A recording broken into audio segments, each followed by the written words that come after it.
Are still on this journey together. We're on day 7, you guys. We lasted a whole week. So now we only have 51 more weeks in this 52-week Bible study.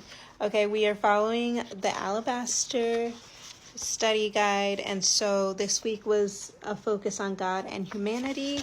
And today, day 7, we're reading Matthew 1 and 2.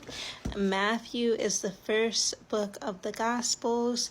It is the first book of the New Testament.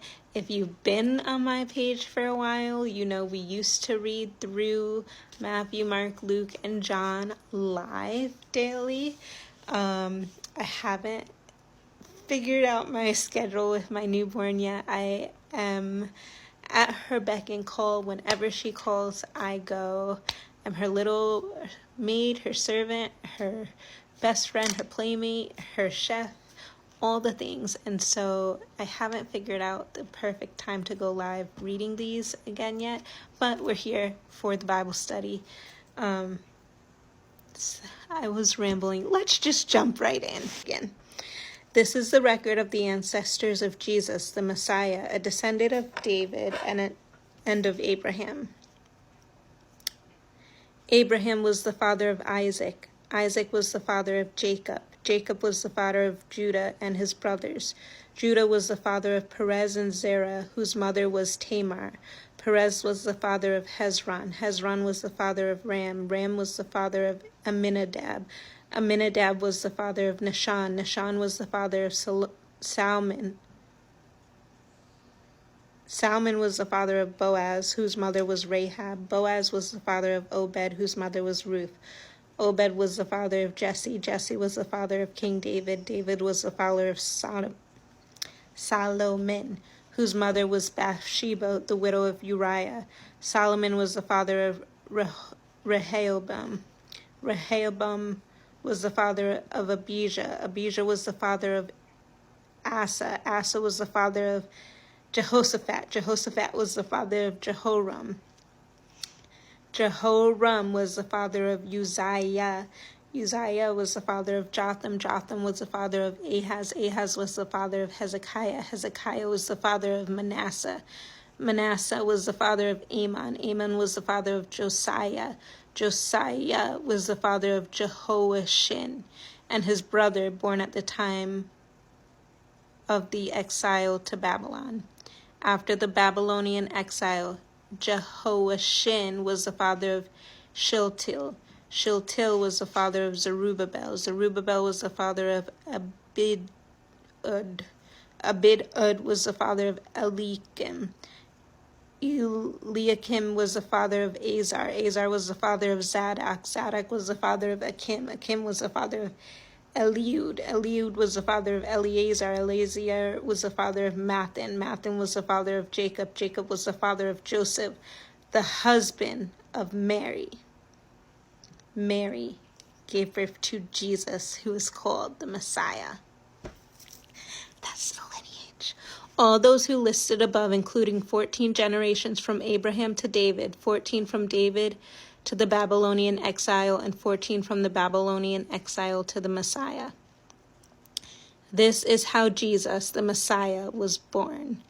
His mother Mary was engaged to be married to Joseph, but before the marriage took place, while she was still a virgin, she became pregnant through the power of the Holy Spirit.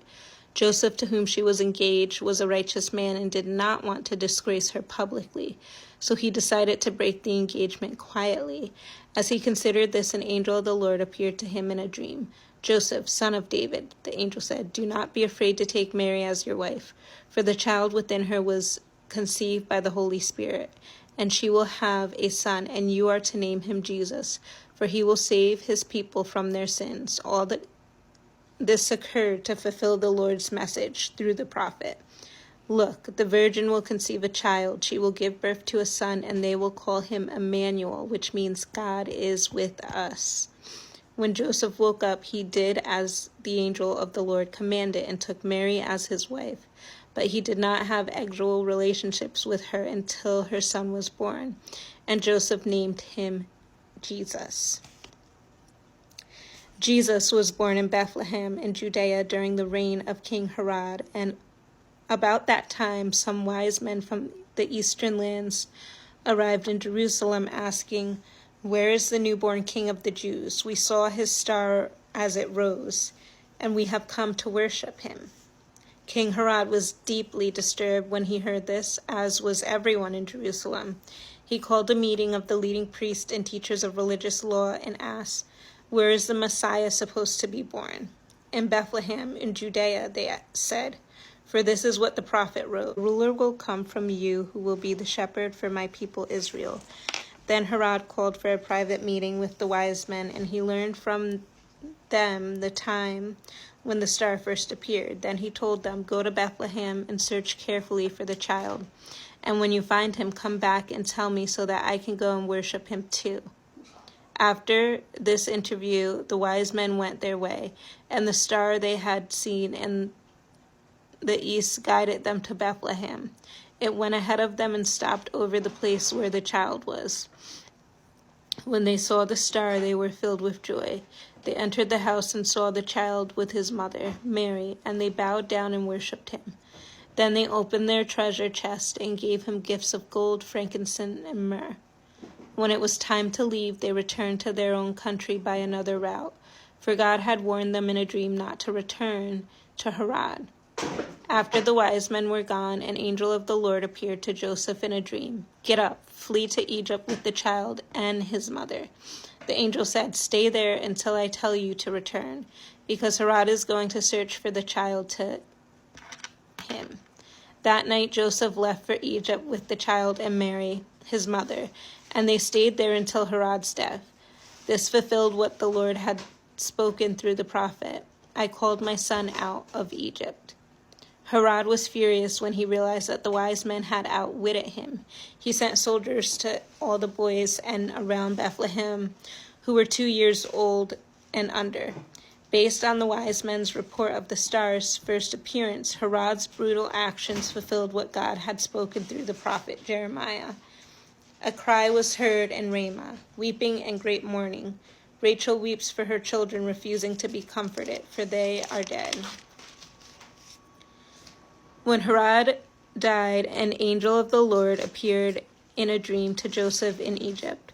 "Get up," the angel said, take the child and his mother back to the land of Israel, because those who are trying to the child are dead."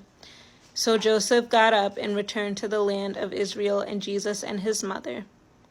But when he learned that the new ruler of Judea was Herod's son, Archelaus, he was afraid to go there. Then, after being warned in a dream, he left for the region of Galilee. So the family went and lived in a town called Nazareth. This fulfilled what the prophets had said: "He will be called a Nazarene." And that is the end of chapter 2. And that is the beginning of Jesus' life. That's his lineage.